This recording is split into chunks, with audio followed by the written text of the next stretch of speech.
কর্মফলই শ্রেষ্ঠ বিচার। শরীরের জোর আর ক্ষমতার দম্ভ যতই দেখাও না কেন বাবু, প্রকৃতির নিয়ম বড় অদ্ভুত। শ্রীকৃষ্ণের একটা পরম সত্য বাণী আছে, পাপ পুণ্যের বিচার এই ধরাধামেই, এখানেই চুকে যায়। মানুষ ভাবে অন্যায় করে সে পার পেয়ে যাবে, কিন্তু মহাকালের চক্র থেকে কারো নিস্তার নেই।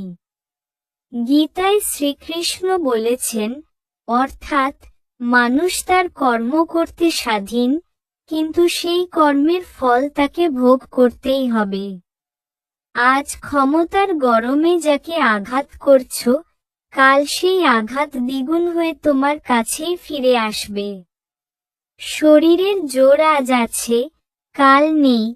বয়স আর সময়ের সাথে সাথে বাহুবল ধুলোয় মিশে যায়। অন্যায়ের হিসাব এখানেই হয়, মানুষ যা বোনে তাকে সেটাই কাটতে হয়। অন্যের চোখে দেওয়া জল নিজের ভাগ্যেই অভিশাপ হয়ে ফেরে। কর্মের আদালত, ভগবানের বিচারে কোনো সুপারিশ চলে না।